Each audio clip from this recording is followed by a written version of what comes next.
और बड़ी खबरों का रुख करेंगे और बड़ी खबर जो सबसे पहली है वो उत्तर प्रदेश के बहराइच से है, जहां पर आदमखोर भेड़ियों का आतंक लगातार देखने को मिल रहा है। अभी भी 2 भेड़ियों की तलाश वन विभाग की टीम कर रही है, प्रशासन की टीम कर रही है।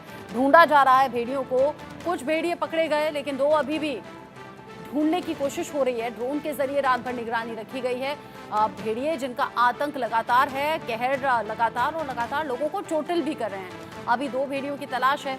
खेतों में कई जगह जाल बिछा दिए गए हैं, कई जगह भेड़िए को फंसाने के लिए चारे के तौर पर बकरी का इस्तेमाल किया जा रहा है। पूरी रात मॉनिटरिंग हो रही है क्योंकि लगातार लोगों को जख्मी करने का काम भेड़ियों ने किया है। लोगों में बड़ी दहशत है। अभी भी 2 और खूंखार भेड़िए हैं जो पकड़ से बाहर हैं। उन तक पहुंचने की कोशिश यहां वन विभाग की टीम कर रही है। हर वो जुगत, हर वो कोशिश की जा रही है जिससे कि भेड़िए पकड़े जा सकें। पिंजरे भी तैयार हैं, चारा भी तैयार है, जाल भी बिछा दिए गए हैं, लेकिन अभी भी 2 भेड़िए ऐसे जो फरार चल रहे हैं, यानी उन्हें ढूंढा जा रहा है।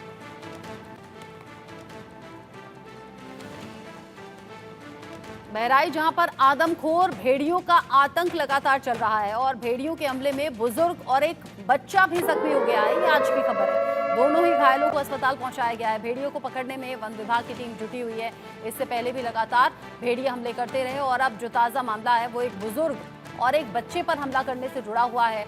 भेड़िए आदमखोर हैं, खूंखार हैं और करीब 20 साल पहले इनकी दहशत थी, डर था, लेकिन अब जब 20 साल बाद ये भेड़िए लौटे हैं तो पहले से कहीं ज्यादा खूंखार होकर लौटे हैं और पहले से कहीं ज्यादा नुकसान लोगों को पहुंचा रहे हैं। लोगों में दहशत बहुत ज्यादा इस बात को लेकर पसरी हुई है और लोग सिर्फ ये चाहते हैं कि भेड़ियों से उन्हें निजात मिल जाए।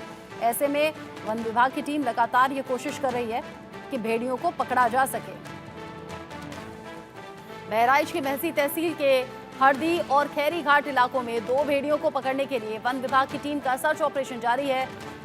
इंडिया न्यूज संवाददाता अभिषेक सिंह की ये रिपोर्ट आप देखिए। बहराइच में भेड़िए का खूनी आतंक अभी भी जारी है, यानी उसको पकड़ा नहीं जा सका है। आज 5वें दिन भी भेड़िए ने कोई अटैक नहीं किया, लेकिन उसके बाद भी वन विभाग की टीम ने इस इलाके को जीरो डाउन किया था और उनके कहने के अनुसार, यानी जो सबसे बड़े अधिकारी थे वन विभाग के, वो यहाँ मौजूद थे, चाहे वो चीफ कंजर्वेटर हों, और उनका कहना था कि यहाँ पर इसी तरह के खेतों में आगे या पीछे या इसी तरफ कहीं भेड़िया छुपा है। उसने अपनी मांद यहाँ बनाई है, वो यहीं पर रुका हुआ था। और देखिए लोग कैसे लाठी डंडे लेकर के आपको यहाँ पर दिखेंगे गुजरते हुए एहतियात के तौर पर। लेकिन आज सुबह भेड़िए को पकड़ने की कोशिश में भेड़िया जाल में नहीं आया, यानी जो ट्रैप भेड़िए को पकड़ने के लिए लगाया था उस ट्रैप के अंदर भेड़िया नहीं आया। लाठी डंडे लेकर तमाम लोग आपको यहाँ पर नज़र आएंगे, गांव के लोग, और कहीं ना कहीं मन में सबके है कि जल्दी से जल्दी ये भेड़िया गिरफ्त में आए जिसने 8 मासूम बच्चों को न सिर्फ मौत के घाट उतारा बल्कि उनके परिवार से उन्हें छीन लिया। और अभी भी इस भेड़िए का खौफ इस कदर है कि रात भर लोग जाग रहे हैं, रात भर लोग पहरेदारी कर रहे हैं और ये जो सुनसान सड़क आपको दिख रही है, इसी पर आगे जाकर कई जगह वन विभाग ने अपने ट्रैक्स लगाए। ये देखिए, ये जाल जो है ना, ये देखिए कितने बड़े बड़े जाल। ये बकरी है जो उस भेड़िए को रिझाने के लिए, यानी उस भेड़िए के शिकार के तौर पर यहाँ बांधी जाती है, जिसे देखिए आप कैसे यहाँ से हटाया जा रहा है। ये लाठी डंडों से भरा हुआ पूरा ट्रॉलर, और ये जाल अगर अचानक से भेड़िया सामने आता है तो उसे जाल से कैसे पकड़ा जाएगा। ये बकरी इसमें मौजूद है जिसे एक चारे की तरह इस्तेमाल किया जाता है भेड़िए के लिए, और इसे भी अब दूसरी जगह प्लेस किया जा रहा है, यानी दूसरी जगह इसे चारे की तरह इस्तेमाल किया जाएगा, एक पिंजड़े में इसे रखकर। इसीलिए यहाँ से इसे ले जाया जा रहा है दूसरी जगह, यानी एक जगह उस ट्रैप को लगा दिया गया है, रात भर वो ट्रैप ऐसे ही रहेगा। सुबह आकर वन विभाग के लोग रात में गश्त करके चुपचाप देखेंगे कि भेड़िया उस ट्रैप में फंसा है या नहीं। भेड़ियों को लगातार ट्रैक करने की कोशिश की जा रही है और आज भी उन्हें ट्रैक किया गया इसी इलाके में जहां मौजूद है। हमारे साथ सीनियर वन ऑफिसर्स यहां मौजूद हैं। रेणु सिंह जी मौजूद हैं, इनके हाथ में पूरी कमान है और 4 भेड़ियों को अब तक पकड़ा चुका है। मैम, इसी एरिया में आज ट्रैक डाउन हुए हैं भेड़िए? जी, इसी एरिया में आज सुबह दिखाई दिए हैं, उनको घेरा भी गया था, बट अनफॉर्चुनेटली वो स्लिप करके निकल गए। लेकिन अभी भी हमारे ड्रोन्स उड़ रहे हैं, 3 ड्रोन्स है, थर्मल ड्रोन्स है, जिससे हम उनकी निगरानी कर रहे हैं। और मुझे पूरा यकीन है क्योंकि वो हैं इसी एरिया में, डेफिनेटली वो इसी एरिया में है।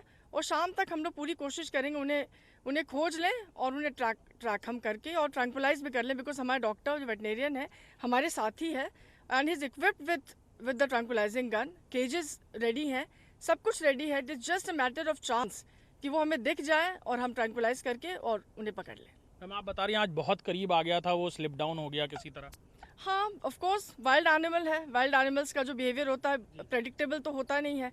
आप अपनी तरफ से पूरी कोशिश कर सकते हैं, हमने पूरी कोशिश की, चारों तरफ से घेरा, but it is just a matter of chance कि वो स्लिप कर गए। बट चूँकि हम 4 पकड़ चुके हैं तो बाकी इन दोनों को भी पकड़ लेंगे। मैम ये तराई बेल्ट है, पानी भरा रहता है, यहाँ पर बाढ़ की प्रॉब्लम आती है, इस तरह के इलाकों को भेड़िए चुनते हैं क्या इस तरह का अटैक्स करने के लिए? ये मैन ईटर बनने के पीछे क्या वजह रही होगी?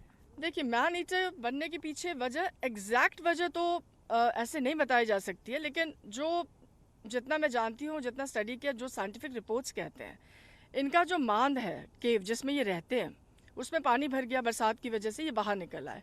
और समहाउ कहीं ना कहीं इनको ह्यूमन फ्लैश से कहीं ना कहीं स्वाद मिल गया होगा ह्यूमन फ्लैश का। दे मस्ट हैव फाउंड कि ये ह्यूमन फ्लैश को लेना ज़्यादा आसान है एज़ कम्पेयर टू एनिमल्स, क्योंकि एनिमल्स को जब ये अटैक करेंगे, एनिमल्स में रेजिस्टेंस होगा। लेकिन जब ये बच्चों को उठाते हैं तो बच्चे क्या रेजिस्ट करेंगे? बच्चे सोते रहते हैं, छोटे से नन्हे से बच्चे, 1.5 साल के बच्चा क्या रेजिस्ट करेगा? यहाँ तक कि एक ऐसा केस आया जिसमें कि मदर अपने बच्चे को दूध पिला रही थी, उसके बगल में ही एक 6 साल का बच्चा लेटा था।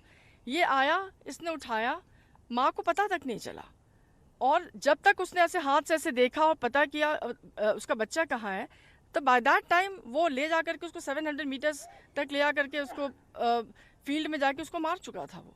आप इनका टैक्टिक्स देखिए, ये कितने इंटेलिजेंट और कितने माहिर शिकारी हैं, ये किस तरीके का ये शिकार करते हैं। तो जो मैं कह रही थी ना, रेजिस्टेंस, ह्यूमन से रेजिस्टेंस नहीं मिलेगा। ह्यूमंस के पास तो सच पूछिए तो अपने बचाव के लिए तो कुछ भी नहीं है, छोटे छोटे दांत है, छोटे छोटे नाखून है, और बेचारे नन्हे बच्चों के पास तो वो भी नहीं है। तो we have to use our head, हमें अपना दिमाग यूज़ करके करना पड़ता है, इनको ट्रैक करना और इनको काबू में लेना के लिए हम लोग को we have to use this techniques. हम ये ड्रोन यूज़ कर रहे हैं, इस तरह की चीज़ें यूज़ कर रहे हैं।